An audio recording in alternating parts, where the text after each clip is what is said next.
कांग्रेस नेता राहुल गांधी ने वायनाड लोकसभा सीट छोड़ने का फैसला किया है। वो अपने रायबरेली से सांसद बने रहेंगे। पार्टी के अध्यक्ष मल्लिकार्जुन खड़गे ने इस बारे में जानकारी देते हुए बताया कि प्रियंका गांधी वायनाड सीट पर होने वाले उपचुनाव में कांग्रेस की आधिकारिक प्रत्याशी होंगी। बता दें कि राहुल गांधी ने हाल में संपन्न हुए लोकसभा चुनाव में अपनी दोनों सीट वायनाड और रायबरेली पर प्रभावशाली अंतर से जीत हासिल की थी। नई दिल्ली में पार्टी प्रमुख मल्लिकार्जुन खड़गे के आवास पर कांग्रेस के शीर्ष नेतृत्व ने चर्चा के बाद एक प्रेस कॉन्फ्रेंस के दौरान इस फैसले की घोषणा की।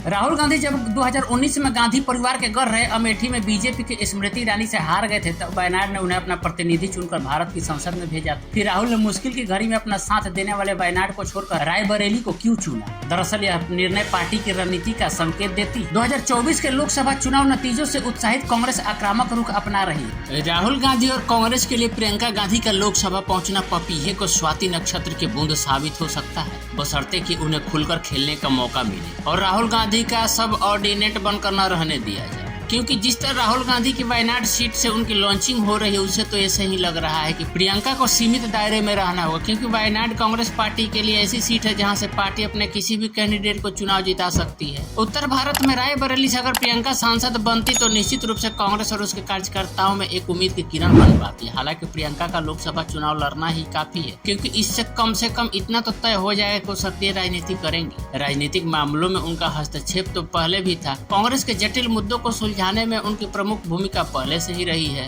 कांग्रेस के पास प्रियंका नाम का ट्रम्प कार्ड बहुत पहले से रहा है। हो सकता है कि कांग्रेस की रणनीति ही रही हो कि उसे सही समय पर इस्तेमाल किया जाएगा। जिस तरह कांग्रेस को यूपी में सफलता मिली है, वह आश्चर्यजनक है। उत्तर प्रदेश में राहुल गांधी का 4 लाख वोटों से जीतना और अमेठी से केंद्रीय मंत्री स्मृति ईरानी का 1.5 लाख से अधिक वोटों से हारना सिर्फ अखिलेश यादव समाजवादी पार्टी के समर्थन से संभव नहीं था। यूपी विधानसभा चुनाव के दौरान प्रियंका गांधी ने नारा दिया था, लड़की हूँ लड़ सकती हूँ। प्रियंका गांधी खूब लड़ी थी और कांग्रेस के पक्ष में बज भी क्रिएट हुआ, पर उसे वोट में तब्दील नहीं कर सकी थी।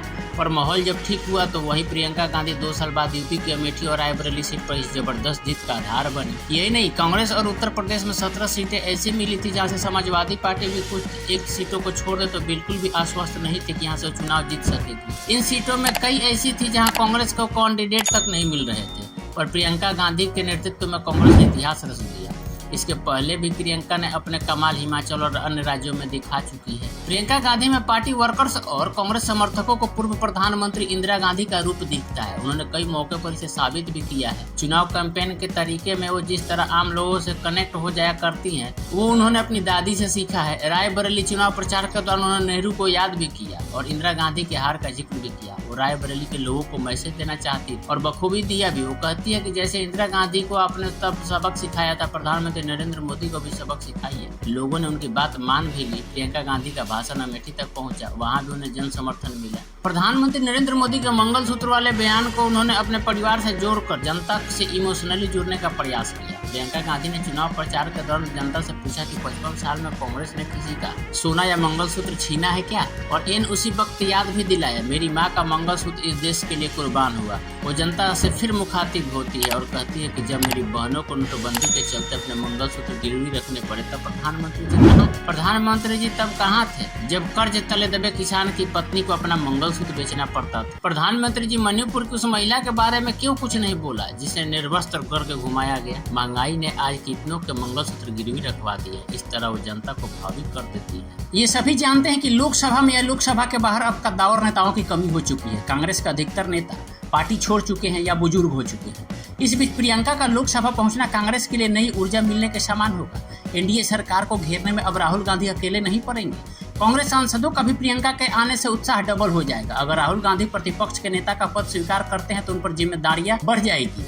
दूसरी बात, संसद में बराबरी का मुकाबला होगा। जिस तरह लोग संसद की कार्यवाही के दौरान पीएम मोदी और गृह मंत्री अमित शाह को ध्यान से सुनते थे, अब कांग्रेस से राहुल गांधी और प्रियंका की जोड़ी का भी लोगों का इंतजार रहेगा। इसके साथ ही कई मुद्दों पर वो राहुल गांधी से बेहतर बोल सकती है। इससे कांग्रेस की आवाज आम जनता तक पहुंचने में मदद मिलेगी। पर जैसा अब तक राहुल गांधी और प्रियंका गांधी की राजनीतिक यात्रा का इतिहास रहा है, उसे यही लगता है कि प्रियंका को केरल से बाहर कम ही तवज्जो मिले।